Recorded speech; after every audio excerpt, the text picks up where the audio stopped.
I'm a descendant of the Anilin, Kamilaroi, Wannerooan and Thangutty people of New South Wales, which basically means anywhere between Dungog, Armidale, Gloucester, and all points out to Moree and Burke, such as the history of my family and where they've come from and how they've come together throughout since Europeans arrived here.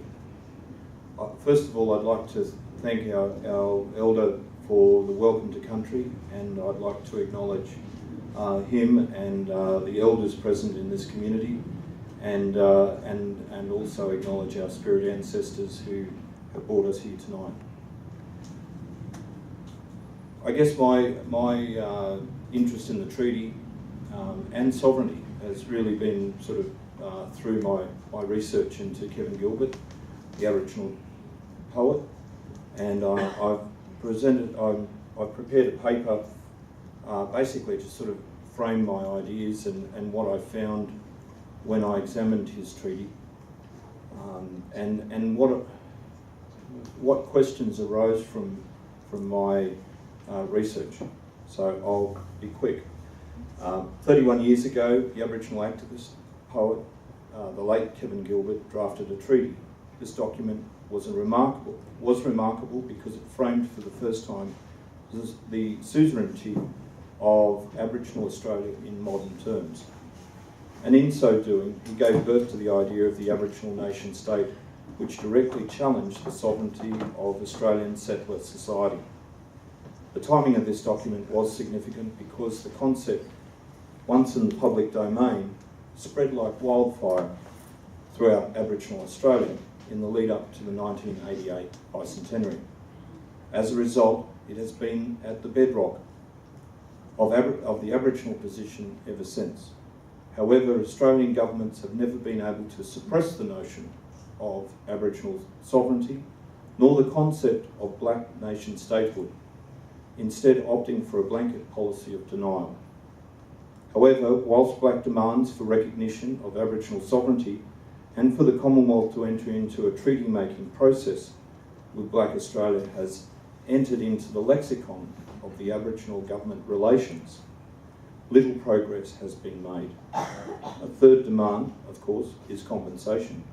Needless to say, these demands have also come to define the jurisdictional, legal and moral impasse between black and white Australia. What I find significant about Kevin's treaty was there was at least 4 versions in print by 1989, and it jumped forever the anthropological unit of the tribe, offering an alternative model, being the enduring individual socialised Aboriginal nation state within the broad context of a pan-Aboriginal confederacy. In layman's terms, a nation of nations in Aboriginal Australia, and at the very heart of that was an informed Aboriginal proletariat at the grassroots level of informed citizens. With the benefit of hindsight, in the era of native title-born land use agreements, it does not seem that unusual, but in the mid-1980s, it was unapologetically unsettled the nationalist panorama of the settler society and its dispossession of the original owners and occupiers of the land, the Aboriginal people. However, in the intervening years, the Aboriginal movement has not advanced advanced its cause on furthering the Big Three: sovereignty, treaty, compensation. Commentators like John Newfong and others observed that the movement appeared to be short on ideas on how to reignite enthusiasm within Black Australia after decades of scandal and missed opportunity in the Commonwealth, state and local government levels. Whilst I have found interesting the persistence of the limited understanding within the elements of the Black movement's leadership of the original precepts of Kevin's ideas on Aboriginal statehood and statecraft, I believe that whilst the concept of the Aboriginal state was easy to grasp, the pathway to formal recognition, whether it be formal recognition of traditional systems of governance and administration as a prerequisite to formal recognition of statehood, was another story. Therefore, until Black Australia has that conversation, I perceive that in its absence, it and its leadership will continue to be bedevilled by indecision, division, and even misdirection. Here, I have always drawn inspiration from Mabo, which, for no other reason, taught us that the answer to a simple question in law could have profound consequences for everyone.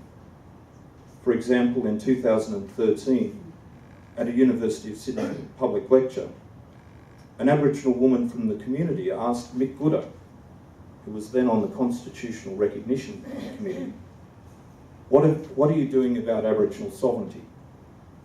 What she got in response was a vague assertion of his pragmatism on the issue. He unapologetically stated to those assembled that his position effectively leaned towards what the Constitutional Recognition Committee could reach consensus on, rather than what Aboriginal Australia wanted. Even the most jaundiced eye would observe that Gooder's position was a dispiriting commitment to ignominious compromise. Furthermore, during this forum, other Aboriginal people in the audience asked, what are you doing about the grassroots? In an attempt to probe Gooder's position, but it was to no avail. The last question, myself, asked, what are you doing about the formal recognition of the sovereign personality of Aboriginal Australia? Gooder's response was, I don't know. Could you explain what you mean?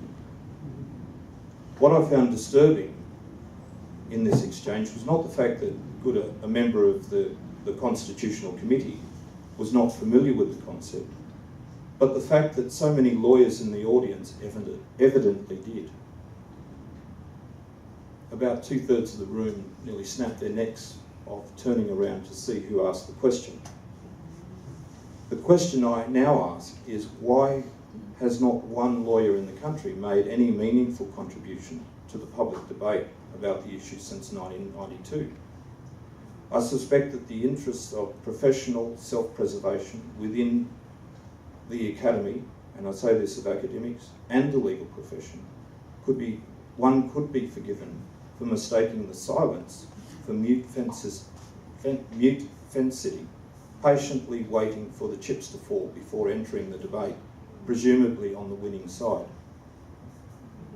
However, I suspect that in reality, the real force impeding any legal remedy will be found ultimately in the political sphere. A coincidence, maybe. Conspiracy and speculation aside, another question I now find myself asking, and one I'd like to ask ordinary Australians, is if Aboriginal Australia is not going to have free and informed debate about it identifying and then meeting the minimum prerequisites of statehood in international law, how then do we proceed to the treaty-making process? If successive federal governments continue to fund the one-sided recognise campaign to the tune of millions from the public purse, why then does it seek to limit the public debate about constitutional recognition and, more importantly, its implications? As one elder informed me today, it's not what we ourselves see the benefits of the treaty for ourselves, but what benefits lay in it for our great-great-grandchildren. After years, no decades, of backpedalling on the issue of treaty, one would be forgiven for concluding that one step in the direction of real formal recognition is one step too far for this country to tolerate. I was kindly reminded recently by Ellie Reid Gilbert that the reason for this limited understanding of Kevin's treaty could be attributed directly to the fact that he knew that he was trying to promote complex ideas and raise the consciousness of Aboriginal Australia to its importance with a very limited amount of time. At the time, Kevin realised his first draft treaty in the early 1987. It attempted to incorporate Aboriginal and green or environmental principles into the document. But over a period of months, he reviewed his original thesis and incorporated a more legalistic framework to his treaty proposal in what I call the second edition. I was able to go on and find a third and fourth edition of that treaty, which, when put all together, the second, third and fourth are a natural evolution of what Kevin had envisaged as a draft treaty. Not an easy thing to sell in a short period of time. It is regrettable that he did not live long enough to talk to us through the prerequisite phases of recognition and our traditional systems of administration and governance, and the formal recognition of our sovereignty, of our sovereign personality. But nonetheless, what makes the last 10 years of Kevin's life truly remarkable is that he committed himself heart and soul to what only could be described as a Herculean campaign to promote his idea of black nationalism at a time when he knew he was dying from emphysema. What I found interesting about, from an academic point of view, is that Kevin's first draft had an interesting footnote. Technically, it was correct in the academic conventions of footnoting. But what it did, its significance, I found, was that it illuminated, without a doubt, what he was reading in international law and its history.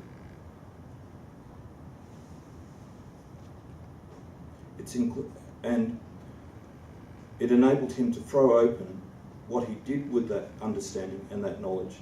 It enabled him to throw open the possibility of Aboriginal statehood at a time when the Hawke government had reneged on its promised seat funding for the Aboriginal Development Commission. The national land rights legislation was destroyed from within by the ALP, and the highly divisive ADSIC proposal, based on the 1984 Lois O'Donoghue consultancy, was rolled out with the false promise of greater democracy at the cost of the Aboriginal Development Commission, which by then had become the single biggest landowner in Australia through its acquisition of cattle stations. On the eve of the 1988 bicentennial, which brought into focus both the dispossessed and their descendants' disenchantment over both historical and contemporary grievances, as well as the colonisers and their descendants' paltry response. Where Kevin found inspiration was in the treaty composed by Hugo Grotius in 1625. Hugo Grotius was one of the four founding fathers of international law, and at the time he wrote an essay on why the natives of the Americas had a sovereign personality and therefore could enter into treaties. Regrettably for us in Aboriginal Australia, 200 years were to pass before Europeans came here, and by then the European position towards Indigenous people had significantly hardened, and therefore the imposition and the application of terra nullius was a much more viable proposition as far as the Europeans were concerned. Whatever the fault was within Kevin's adherence to the conventions of footnoting, I believe that history will forgive him because he gave hope to Aboriginal people when they really needed it. Here, in the biblical sense, Kevin drew our gaze to the distant promised land, a kind of nationalist vista in light on detail, but appealing to the eye, wherein black and white Australia had entered into a treaty. However, he did it, to use what I call a baseball analogy, was to steal third base without running to first and second, i.e. first base pertaining to the formal recognition of our traditional systems of administration and governance, and second base being the formal recognition of, in international law, of those systems, and therefore we would realise our sovereign personality as a nation. Third base was where the sovereign personality of Aboriginal Australia could then enter into legally binding treaties in international law with other nations, in this case, the Australian government. I believe that Kevin did this by focusing on the treaty, and from that position, press for treaty-making process to be established.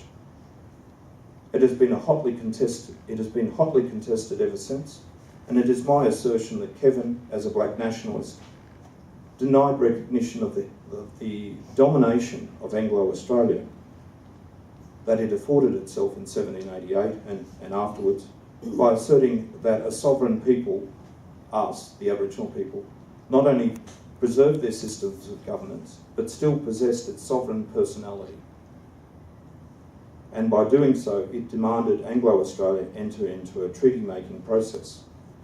Based on these assumptions in place, Kevin undid 2 centuries of colonisation and transformed Australian race relations so that black Australia had an equal footing with its white counterparts, rather than being bogged down into the minute detail of international jurisprudence and the legacy of Anglo-Australian ongoing processes of internal colonisation, i.e. the destruction of Aboriginal Australian systems of administration and governance over more than 200 years. By doing so, Kevin shone a light on where a free people should be. To this end, I believe that the debates over constitutional recognition within our Black Australia, over the direction we'll take, will continue for some time to come. But I take heart in the faith.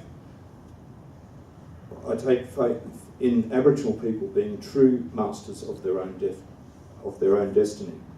The present divergence in the range of viewpoints expressed so far should not distract us or discourage us, and what future could or should be found in the words of Victor Hugo. The future has several names. For the weak, it's impossible. For the faint-hearted, it is unknown. But for the valiant, it is ideal.